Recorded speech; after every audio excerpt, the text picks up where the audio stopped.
No capítulo 3,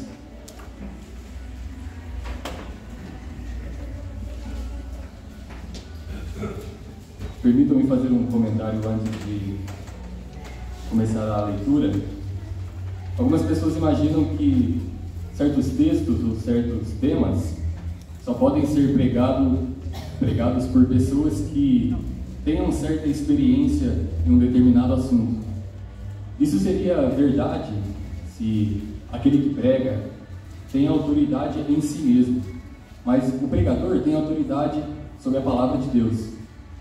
Dou este exemplo porque o nosso texto aborda questões sobre casamento, sobre cuidado de filhos, e como vocês sabem, ainda não sou casado e ainda não tenho filhos, mas o pregador não fala a respeito de si mesmo, mas fala a respeito da palavra de Deus. Por isso o pensamento de que se eu tenho certa experiência, eu sou apto a pregar, não é válido. Só um pequeno comentário. Eu vou ler os versículos até o capítulo 4, no verso 1, e peço que a igreja atentamente acompanhe comigo. Do verso 18 ao capítulo 4, verso 1, diz assim a palavra do nosso Deus: Esposas, sede submissas ao próprio marido, como convém no Senhor. Maridos, amai vossa esposa, e não a trateis com amargura. Filhos, em tudo obedecei a vossos pais, pois fazê-lo é grato diante do Senhor. Pais, não irriteis os vossos filhos, para que não fiquem desanimados. Servos, obedecei em tudo ao vosso Senhor segundo a carne, não servindo apenas sob vigilância, visando tão somente agradar homens, mas em singeleza de coração, temendo o Senhor. Tudo quanto fizerdes, fazei-o de todo o coração, como para o Senhor, não para homens, cientes de que recebereis do Senhor a recompensa da herança. A Cristo, o Senhor, é que estáis servindo. Pois aquele que faz injustiça, receberá em troco a injustiça feita, e nisto não há acepção de pessoas. Senhores, tratai os servos com justiça e com equidade, certos de que também vós tendes Senhor do céu. Vamos até aqui. No ministério terreno de Cristo, o seu conhecido Sermão da Montanha, Jesus o termina falando a respeito de dois tipos de pessoas. Na verdade, dois tipos de homens: um homem prudente e um homem insensato. Cristo diz que aquele que ouve as suas palavras e as pratica é comparado a um homem sensato, um homem prudente, que edifica a sua casa sobre uma rocha. Então, vindo as chuvas, vindo uma tempestade, longos ventos, fortes ventos, a casa não é derrubada, porque ela fora edificada sobre uma rocha. Cristo diz que aquele que ouve as suas palavras e não as pratica é semelhante a um homem insensato, que edifica a sua casa sobre a areia. Então, vindo a chuva, vindo os ventos, a casa é derrubada, porque ela fora edificada sobre a areia. O ponto central do ensinamento de Cristo é que todo aquele que está firmado na sua palavra enfrenta qualquer adversidade, resiste a qualquer adversidade. Irmãos, isso não é diferente para com o nosso lar. A nossa casa deve ser edificada sobre a palavra de Cristo. Mas é exatamente o oposto que nós vemos em nossos dias. Nós vemos que o lar, a casa, a família tem sido atacada por aqueles que não servem ao nosso Deus. Muitos não firmam os seus lares, as suas casas, sobre as Escrituras. Então nós temos muitos divórcios, pais que estão ausentes, famílias totalmente desestruturadas, filhos que nascem e crescem sem uma figura paterna ou sem uma figura materna, lares totalmente desregulados. Mas, entretanto, a palavra de Cristo nos mostra a respeito de como deve ser o lar. A palavra de Deus nos mostra. É por isso que eu quero pensar com vocês hoje a respeito do senhorio de Cristo no lar. No sermão passado, irmãos, a Escritura nos exortou a respeito de como viver de forma centrada em Cristo, como ter uma vida centrada em Cristo. Nós vimos dos versos de número 15 a 17, que a primeira coisa é que nós devemos nos submeter à paz de Cristo. O apóstolo Paulo diz que é preciso que nós promovamos a paz, porque nós fomos chamados em um corpo. Nós somos um corpo e não deve haver brigas em nosso meio. Nós devemos promover a paz de Cristo. A paz de Cristo deve ser o árbitro em nosso coração, deve ser o juiz. É ela quem regula os nossos relacionamentos. A segunda coisa, no verso 16, é que devemos guardar a palavra de Cristo em nosso coração. A palavra de Cristo deve habitar em nós. E nós devemos fazer 3 coisas para que a palavra habite em nosso coração. Paulo diz que nós devemos nos instruir e nos aconselhar, e também devemos cantar a Deus com hinos e cânticos espirituais. E por último, nós devemos fazer tudo no nome de Cristo. Verso 17, Paulo diz que tudo o que fizerdes, seja em palavra, seja em ação, fazei-o no nome do Senhor Jesus, dando por ele graças a Deus Pai. Cada ato, cada coisa da nossa vida deve ser feito para o Senhor, no nome de Cristo, glorificando e honrando o nome de Cristo. E agora o apóstolo Paulo fala a respeito da família, ele fala a respeito do lar. E o ensino principal desse sermão é: quando Cristo é o Senhor da nossa família, ele se manifesta em glória e poder. Quando Cristo é o Senhor da nossa família, ele se manifesta com glória e poder. Eu quero ver com vocês 3 coisas a respeito do senhorio de Cristo no lar. A primeira delas é que o senhorio de Cristo no lar se manifesta no correto cumprimento dos deveres do casamento. Vejam o verso 18 e 19. Esposas, sede submissas ao próprio marido, como convém no Senhor. Maridos, amai vossa esposa e não a trateis com amargura. Então vejam que, primeiramente, Paulo fala diretamente às esposas. As esposas têm um papel no casamento e elas devem ser submissas ao marido. Quando Deus instituiu o casamento no jardim do Éden, ele havia criado o homem e ele viu que não era bom que o homem estivesse só. E ele disse: far-lhe-ei então uma auxiliadora que lhe seja idônea. Faltava algo para o homem, faltava a ele uma auxiliadora, alguém que estivesse do seu lado para o auxiliar. E vejam que aqui Paulo está dando uma ordem para que a mulher seja submissa ao marido. Irmãos, infelizmente isso tem sido mal interpretado ao longo do tempo, ao longo das décadas, e principalmente na nossa geração. O conceito de submissão é visto como algo negativo, como algo ruim. Mas vejam, é a própria palavra de Deus. Deus é quem ordena para que as esposas sejam submissas ao marido. Quero falar com vocês o que não é submissão. Submissão não significa obedecer às ordens pecaminosas do marido. Submissão não significa ser desprezada, ser humilhada. Submissão não significa ser inferior. A mulher não é inferior ao homem, a esposa não é inferior ao marido. Não significa ser uma escrava e fazer tudo o que o marido manda. O que então é submissão nos moldes bíblicos? Significa aceitar a liderança do marido. Submissão é você aceitar a liderança do marido. Submissão é uma oferta voluntária de você mesmo para o outro, para servir o outro. A esposa deve servir o marido. A esposa deve se oferecer voluntariamente, assim como Cristo. Cristo se sujeitou ao Pai. Ele não era inferior ao Pai, mas ele se sujeitou ao Pai. E a esposa deve fazer o mesmo. Assim como Cristo voluntariamente se submete, a esposa também deve se submeter ao marido, ser submissa. E como a esposa é submissa? A esposa é submissa quando ela se oferece em respeito, admiração, ela atende às necessidades do marido, ela honra o seu marido, ela preserva a identidade do seu marido, ora pelo seu marido, e assim por diante. Um autor afirma assim: se uma esposa é solicitada a se submeter, é ao amor do marido e não à sua tirania. A esposa se submete ao amor do marido e não à sua tirania. E vejam que, após Paulo falar a respeito dos maridos e como eles devem cumprir os seus papéis, e Paulo fala: maridos, amem as suas esposas, ou ame a sua esposa. E é interessante porque Paulo não fala assim: olha, maridos, governem a sua esposa. liderem a sua esposa. Não, ele fala: amai as suas esposas, amai as vossas esposas. E o modelo para o amor do marido é o próprio Cristo. Paulo, em Efésios, diz assim aos maridos: amai vossa mulher como também Cristo amou a igreja e a si mesmo se entregou por ela.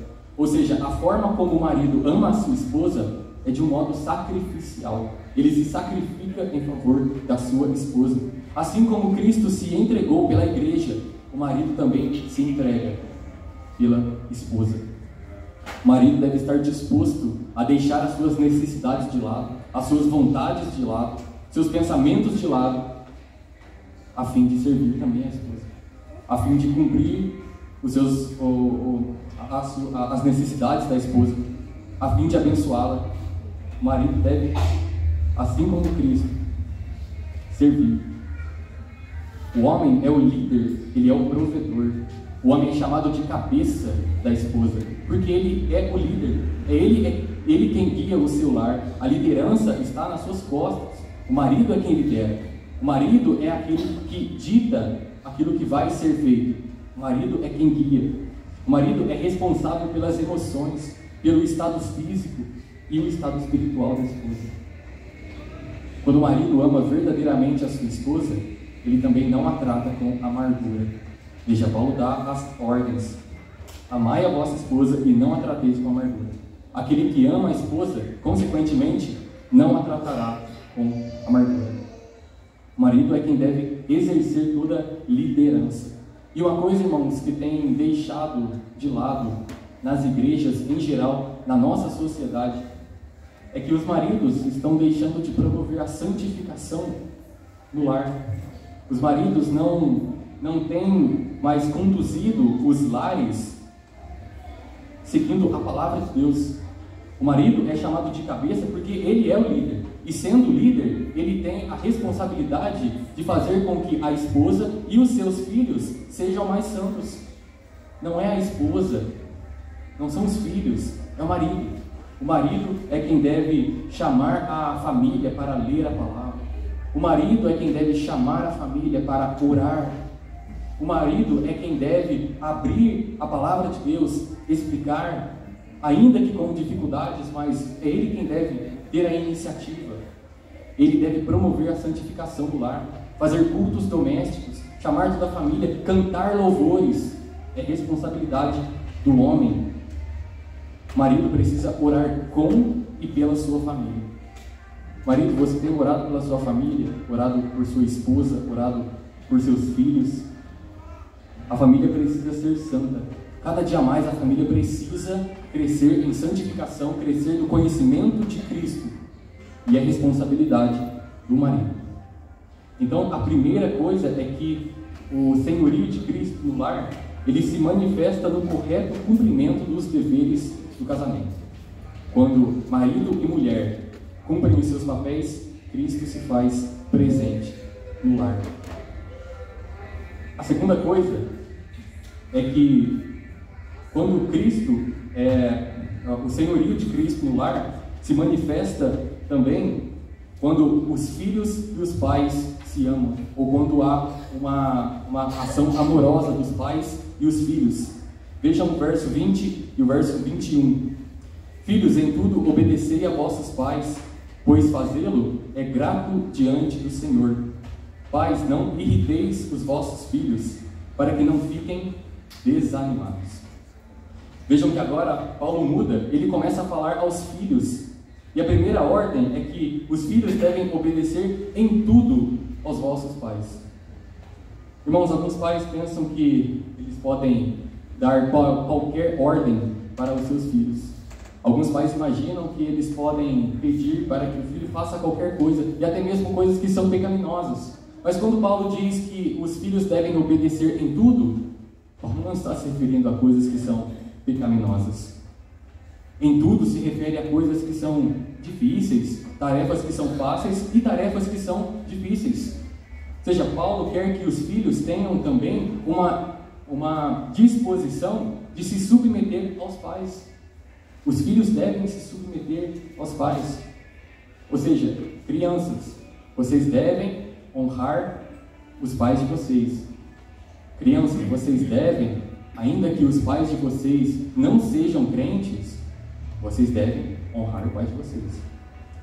Mas como que eu posso honrar meu pai? Como eu posso honrar a minha mãe?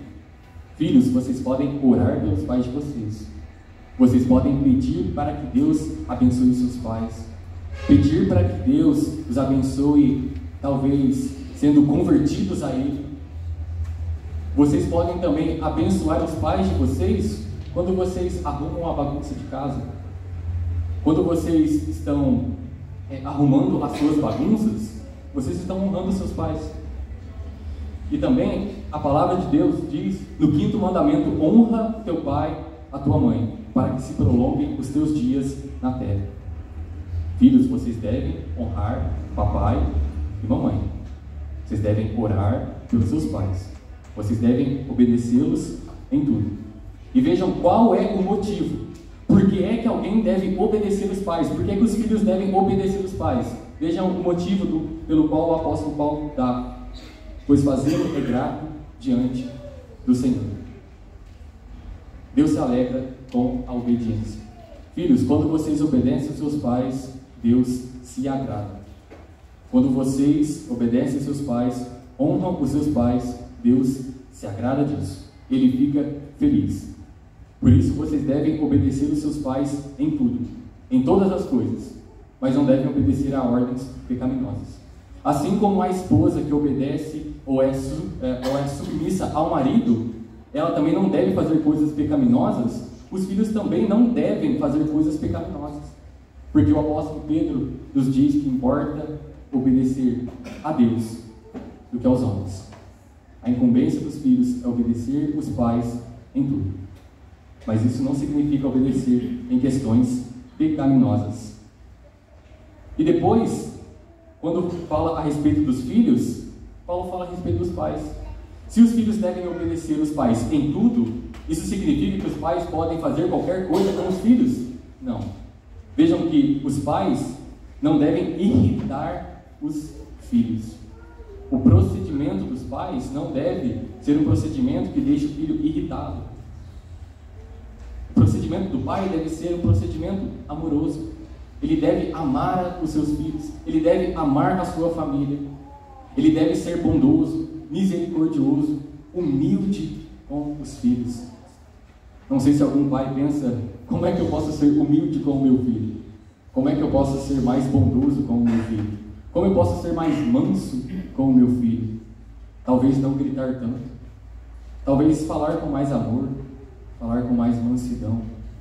Talvez, em vez de boas palmadas, ir para a palavra de Deus, falar a respeito do que Cristo fez, e que à luz da palavra o filho deve ir para outro lugar. Às vezes bater não muda muita coisa. O problema é o coração. E os filhos devem conhecer a Cristo para que tenham o seu coração quebrantado. Os filhos precisam de Cristo, e é incumbência dos pais falar de Cristo. Irmãos, é por isso que o culto doméstico, que tem sido tão negligenciado, faz com que as crianças cresçam e somente conheçam histórias bíblicas. Elas sabem quem foi Daniel, sabem quem foi Moisés, sabem quem foi Abraão, sabem um monte de histórias bíblicas, mas elas parecem que não conhecem a Cristo. Parece que elas não têm uma intimidade com Deus, uma vida de oração. As crianças precisam de Cristo. E os pais devem fazer isso para que os filhos não fiquem desanimados. Os pais que irritam seus filhos, os filhos ficam desanimados. É por isso que os pais não podem agir diferente da palavra de Deus. Eles devem ser exemplo na vida dos filhos. Eles devem ser assim como Cristo, alguém que serve. Os pais também devem servir os filhos. Todos nós somos servos uns dos outros. O filho é servo do pai, o pai é servo do filho. Todos nós somos servos uns dos outros. Irmãos, uma coisa que tem sido esquecida em nosso meio é a disciplina. A palavra de Deus diz que Deus disciplina a quem ama. Nós vemos que os pais que não disciplinam seus filhos estão negando a eles amor. Porque se Deus é o nosso maior exemplo, e Deus disciplina aquele a quem Ele ama, e o pai que deve seguir o exemplo de Deus deixa de disciplinar o seu filho, Ele está falando para o filho: olha, eu não te amo a ponto de disciplinar você. Ou seja, disciplina é um ato de amor. Disciplina é um ato de amor. Porque a disciplina, como nós sabemos, visa a santificação. O seu filho vai aprender o que é certo e errado quando for corrigido. Se ele não for corrigido nesta idade, ele vai crescer e talvez não aprenda quando estiver crescido. É necessário que o pai corrija o seu filho. É necessário porque o nosso modelo é Deus. Se Deus disciplina aquele que ama, o pai deve fazer o mesmo. E quando os filhos e os pais cumprem os seus papéis no lar, Cristo se manifesta lá. Porque eles estão cumprindo os seus papéis. E fazer essas coisas é grato diante de Deus. Então, quando essa relação amorosa está fluindo de acordo com a palavra de Deus, Cristo se manifesta. Cristo se faz presente. Irmãos, porque é no lar que a gente mostra quem a gente é. É no lar que as pessoas, que os nossos familiares veem o nosso defeito. A gente não conhece um aos outros de maneira como o nosso irmão sanguíneo, como a nossa mãe, como o nosso pai nos conhece. Eles conhecem os nossos defeitos. Os cônjuges sabem dos defeitos uns dos outros. Sabem as fraquezas, sabem em que são fortes. Mas eu não sei, vocês não sabem das minhas maiores fraquezas. Mas no lar a gente sabe. No lar a gente sabe se a pessoa é realmente mansa. Algumas pessoas têm até uma vida dupla. Na igreja elas são mais mansas, mas em casa. Na igreja elas são muito mais amorosas, muito mais comunicativas. Mas em casa não. Irmãos, isso não pode ser verdade entre nós. Nós devemos ser bondosos, misericordiosos, longânimos, humildes em todo o tempo. Em todo o tempo. No lar e fora do lar. Então é no lar que a gente mostra quem a gente é. Se o nosso coração de fato é um coração de Cristo.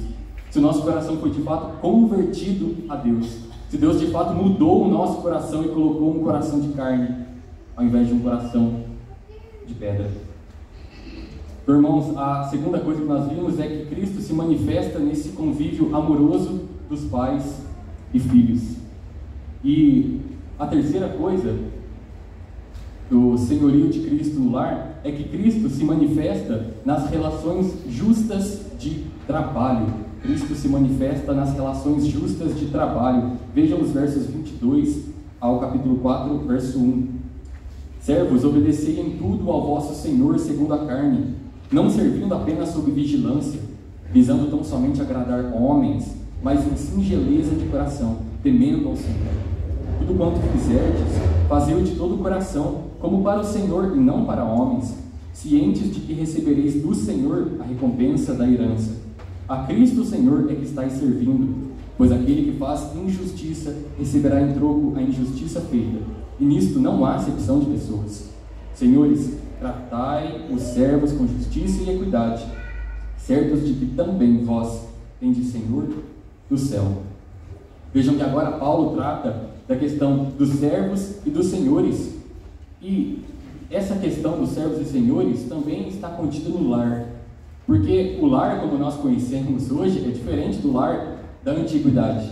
O lar, há 2000 anos atrás, continha os donos de escravo e os escravos. Os escravos faziam parte da unidade da família. Eles não eram meramente propriedade do dono. Eles faziam parte da família. É claro que não faziam parte como os filhos, mas estavam também dentro do âmbito da família. E, irmãos, não tenhamos em mente que Paulo está aqui estimulando a escravidão. Ele não está estimulando a escravidão, mas ele está falando a partir do contexto em que o povo vivia. Paulo não conseguiria acabar com a escravidão, mas ele está reformulando os conceitos do relacionamento entre os servos e os seus senhores. Os servos são exortados a obedecer aos seus senhores também em tudo. Vejam que coisa, em tudo. Eles devem obedecer aos seus senhores em tudo. Mas isso também não significa que eles devem obedecer coisas que são pecaminosas. Assim como já foi falado, importa antes obedecer a Deus do que os homens. Isso significa que eles devem fazer aquelas tarefas que são difíceis e as tarefas que são fáceis. Eles devem obedecer aos seus senhores. E eles também devem trabalhar com integridade. Os servos devem trabalhar porque naquela época, alguns, e isso não mudou, alguns trabalhavam somente quando os seus senhores estavam olhando. Isso infelizmente ainda é comum. Nós vemos pessoas que, quando o patrão chega, a pessoa começa a trabalhar muito bem. E o patrão vai passando e a pessoa vai, nossa, trabalha muito bem, é o crente trabalhando. Mas quando o patrão está longe, a pessoa então começa a fazer corpo mole, como nós dizemos. Irmãos, isso não pode ser verdade entre nós. Nós que somos crentes, devemos em todo momento trabalhar bem. É interessante porque Paulo diz que nós devemos trabalhar com singeleza de coração. Isso significa que não é com uma dupla, com segundas intenções, com dupla intenção que nós trabalhamos. Nós trabalhamos com sinceridade. Nós trabalhamos com integridade. Por quê? Vejam que Paulo diz no verso 23: tudo quanto fizerdes, fazei-o de todo o coração, como para o Senhor e não para homens. Veja que coisa interessante, na língua grega, Paulo literalmente está falando assim: olha, tudo quanto fizerdes, fazei-o de alma. É como se Paulo quisesse que a pessoa que trabalhasse com todo o seu ser, com toda a vontade. E a nossa tradução capta muito bem, porque ela fala fazei-o de todo o coração. Sabe, você coloca o seu coração naquilo, você faz bem, você trabalha bem. O crente deve ser conhecido como alguém que trabalha bem, alguém que é exemplo do trabalho, alguém que não chega atrasado, alguém que é reconhecido por ser íntegro, alguém que é reconhecido porque ele obedece, mesmo se o patrão está longe. Os crentes devem trabalhar porque eles não trabalham para si mesmos e eles não trabalham para os homens. Vejam para quem? Para o Senhor.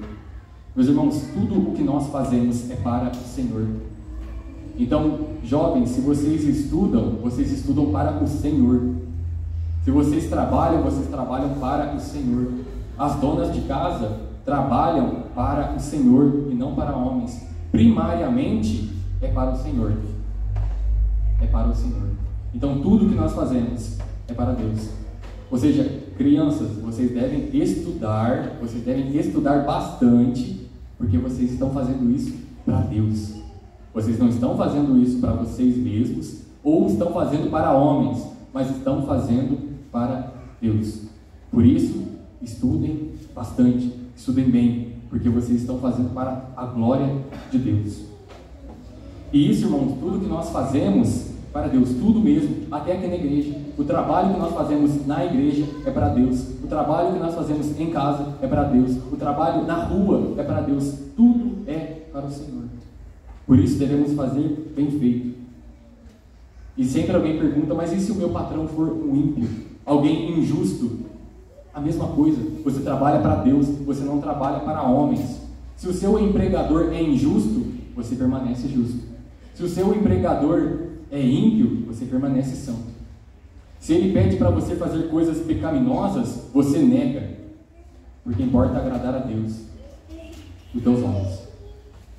Mesmo que todos do seu ambiente de trabalho estejam trabalhando mal, você deve trabalhar bem. Muitas vezes nós somos influenciados pelo nosso meio. As pessoas ao nosso redor estão trabalhando mal e, por consequência, nós trabalhamos mal também. E por vezes somos mal vistos porque nós estamos trabalhando bem e eles estão trabalhando mal e estamos recebendo o mesmo valor. Irmãos, lembremos, nós trabalhamos para Deus, para Deus. E veja que Paulo apresenta 3 motivos do porquê os servos devem trabalhar para o Senhor.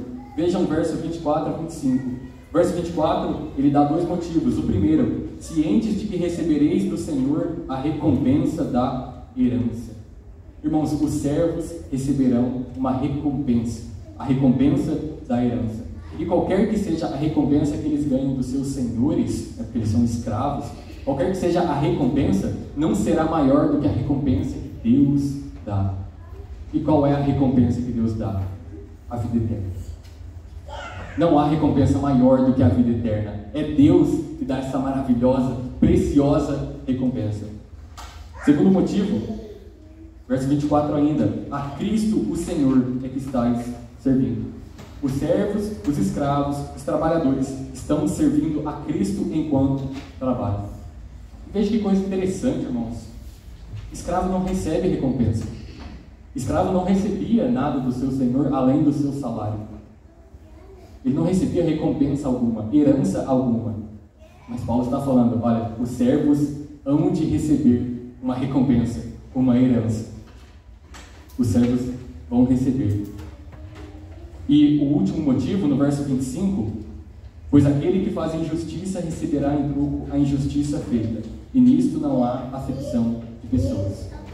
Servos devem trabalhar como para o Senhor. Por quê? Porque eles serão julgados segundo as suas obras. E a ameaça do Senhor é essa: há um dia de julgamento, e o Senhor retribuirá de acordo com as obras de cada um. E nisto não há acepção de pessoas, ou seja, não existe parcialidade. Deus retribui de acordo com a sua justiça. Ele não tem favoritismo. Deus retribui cada um de acordo com as suas obras. E portanto, Paulo termina falando acerca dos senhores. Ele fala que os senhores devem tratar os seus servos de modo justo. Não sei se alguém aqui tem alguém que é subordinado, alguém que comanda pessoas no trabalho, mas você deve conduzir essas pessoas de maneira justa, de maneira sábia, de maneira que eles estarão trabalhando de forma digna. Por quê? Porque vocês também têm Senhor no céu. Veja que Paulo fala que esses senhores, que são donos de escravos, também têm Senhor no céu. Ou seja, em um certo sentido, todo mundo é servo, todo mundo é escravo. O servo é servo do seu Senhor, e o Senhor é servo do Deus Altíssimo. Todos nós somos servos. Por isso, aqueles que são donos de escravo também devem trabalhar de forma justa, devem conduzir os seus escravos, os seus servos, de maneira justa. Mais uma vez, Paulo não está falando a favor da escravidão. Irmãos, eu quero concluir falando que a família é uma instituição divina e foi Deus quem a criou para a sua própria glória. Ao criar o homem e a mulher, Deus demonstrou o padrão para a humanidade. O homem se casa com uma mulher, então se forma uma família. E Deus criou o homem e a mulher em perfeita harmonia. Harmonia com seus semelhantes, harmonia com Ele mesmo, em harmonia com a criação, com as coisas criadas, com os animais, com tudo. Mas o pecado que entrou no mundo desfigurou todos os nossos relacionamentos. Desfigurou o nosso relacionamento para com Deus, desfigurou o nosso relacionamento para com o próximo, desfigurou o nosso relacionamento até mesmo com a criação. Mas é por meio do sangue de Cristo, aquele que reconcilia consigo mesmo todas as coisas, tanto as do céu como as da terra, as visíveis e as invisíveis. É por meio dele que nós temos um relacionamento para com Deus, para com o próximo e para com a criação restaurados. O nosso lar pode ser restaurado. Os nossos relacionamentos podem ser restaurados. Irmãos, essas crianças que estão aqui precisam de Cristo. Muitas vezes, para nós, pode até ser um pouco incômodo, porque nós não estamos acostumados. Nós temos que ficar, não, faz isso, faz aquilo. Mas nós temos que tratá-las com amor. Porque elas não têm um lar como nós temos. Um lar onde Cristo reina. E nós precisamos mostrar Cristo para elas. Elas precisam de Cristo. Elas não precisam de um certo auxílio, elas não precisam somente comer, elas precisam do principal, que é Cristo. Elas precisam olhar para Cristo e depositar toda a confiança delas no Senhor. E a tarefa de quem fazer isso? É só do pregador? É só do pastor? É só do presbítero? É só do diácono? Não. Cabe a todos nós. Todos nós devemos apresentar Cristo para aqueles que têm os seus lares desfigurados pelo pecado. E é uma bênção, irmãos, nós termos um lar onde Cristo reina. Um lar onde Cristo se faz presente. Na simplicidade, no dia a dia, Cristo se manifesta. Cristo pode transformar o nosso relacionamento no lar. Então nós vimos 3 coisas a respeito do senhorio de Cristo no lar. A primeira é que Cristo se manifesta no correto cumprimento dos deveres do casamento. Quando as esposas são submissas e quando os maridos amam as suas esposas, Cristo se faz presente. Cristo é glorificado nesse casamento. Em segundo lugar, Cristo se manifesta no convívio amoroso dos pais e filhos. Os filhos devem obedecer humildemente aos seus pais. E os pais não devem irritar os seus filhos, para que eles não fiquem desanimados. E quando existe essa correta relação, esses cumprimentos, Cristo é glorificado. Cristo se faz presente nesse lar. E a terceira coisa é que Cristo se manifesta nas relações justas de trabalho. Os servos devem obedecer aos seus patrões em tudo, não em coisas pecaminosas, mas em tudo. E os senhores devem tratar os seus servos de modo justo. E quando isso acontece, quando há essa correta relação, Cristo é glorificado. Cristo se faz presente. Meu irmão, diante dessa mensagem você deve se perguntar: o seu lar glorifica a Cristo? Pergunte-se: o lar glorifica a Cristo? Cristo se faz presente no lar? Se você ainda não tem o costume de ler a Bíblia com a sua família, marido, faça isso. Chame a sua família, comece pelo menos uma vez na semana e comece a aumentar. Comece a cada vez mais chamar a família. Vamos ler a Bíblia, vamos cantar um louvor, para que a família seja edificada, para que a família seja santificada. É incumbência do marido. Lembrem-se, haverá um dia que nós teremos que prestar contas a Deus. Irmãos, isso não é algo pequeno, é algo sério. Deus vai requerer de nós até os nossos pecados de omissão. Os maridos devem promover a santificação no lar. E as esposas devem ser submissas. Não deve ser aquela esposa que não edifica o lar. Deve ser uma esposa sábia, uma esposa que auxilia o marido. E os filhos devem obedecer os seus pais. Filhos, honrem seus pais. Os pais não devem irritar os seus filhos para que eles não fiquem desanimados. E no nosso trabalho devemos trabalhar como para o Senhor. Irmãos, fazendo isso, nós estaremos glorificando o nome do nosso bom e glorioso Deus. Que o Senhor nos ajude a colocar tudo isso em prática. Amém.